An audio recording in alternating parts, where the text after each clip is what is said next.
देश का राष्ट्रगान तो हम सभी ने अवश्य ही सुना होगा और गाया भी होगा, लेकिन क्या आप जानते हैं कि देश का राष्ट्रगान सबसे पहले कब और कहां गाया गया था? क्या आप जानते हैं कि राष्ट्रगान गीत का नेताजी सुभाष चंद्र बोस की आजाद हिंद फौज से भी गहरा नाता रहा है? अगर आपका जवाब नहीं है तो कहीं मत जाइए, बने रहिए इस वीडियो के अंतिम छोर तक। किसी देश का राष्ट्रीय ध्वज और राष्ट्रगान उसकी अंतर्राष्ट्रीय पहचान होता है, साथ ही देशवासियों के लिए सबसे सम्मान का प्रतीक भी माना जाता है। भारत का राष्ट्रगान जन गण मन पहली बार 27 दिसंबर 1911 को भारतीय राष्ट्रीय कांग्रेस के कोलकाता अधिवेशन के दौरान बंगाली और हिंदी भाषा में गाया गया था। इसको नोबेल पुरस्कार विजेता राष्ट्र कवि गुरुदेव रविंद्रनाथ टैगोर ने लिखा था।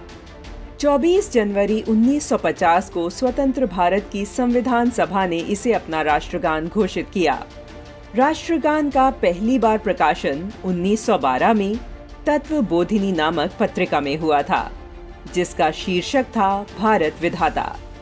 लेकिन बहुत ही कम लोग जानते हैं कि नेताजी सुभाष चंद्र बोस ने अपनी आजाद हिंद फौज में जय हे नाम से इस गीत को अपनाया था।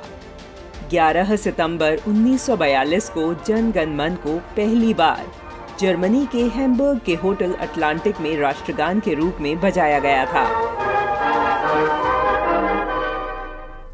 Subhash bosses life after death पुस्तक के लेखक अनुज धर के अनुसार वर्ष 1942 में जर्मनी के हैम्बर्ग में रेडियो सिम्फनी ऑर्केस्ट्रा के द्वारा जन गण मन बजाया गया था। यह हमारे राष्ट्रगान का जन्म था। इसके लिए नेताजी को धन्यवाद। वहीं जर्मनी में रहने वाले नेताजी के पोते सूर्य कुमार बोस ने साल 2008 में राष्ट्रगान के इस मूल टेप को पत्रकारों के सामने बजाया था। इस दौरान उन्होंने कहा था, बहुत से लोग नहीं जानते कि राष्ट्रगान का जन्म कैसे हुआ। वह आगे कहते हैं कि कहा जाता है कि नेताजी सुभाष चंद्र बोस भारत की आज़ादी के लिए इंडो जर्मन एसोसिएशन बनाना चाहते थे, जिसकी शुरुआत 11 सितंबर 1942 को हैम्बर्ग के होटल अटलांटिक में हुई थी। इस अवसर पर हैम्बर्ग के मेयर नेताजी सुभाष चंद्र बोस और जर्मन सरकार के प्रतिनिधि सहित अनेक गणमान्य लोग मौजूद थे। यहीं पर इसे पहली बार बजाया गया था। उस मौके पर हैम्बर्ग के रेडियो सिम्फनी ऑर्केस्ट्रा ने जर्मनी के राष्ट्रगान के साथ साथ फ्री इंडिया सेंटर के गान के रूप में राष्ट्रगान जन गण मन को बजाया था। फ्री इंडिया सेंटर को जर्मनी और इटली जैसे देशों ने मान्यता दी थी। फ्री इंडिया सेंटर 1943 में सिंगापुर में गठित आजाद हिंद फौज का पूर्ववर्ती संगठन था। फ्री इंडिया सेंटर के सदस्य एनजी गणपुले ने ही राष्ट्रगान की धुन को सबसे पहले टेप में रिकॉर्ड किया था।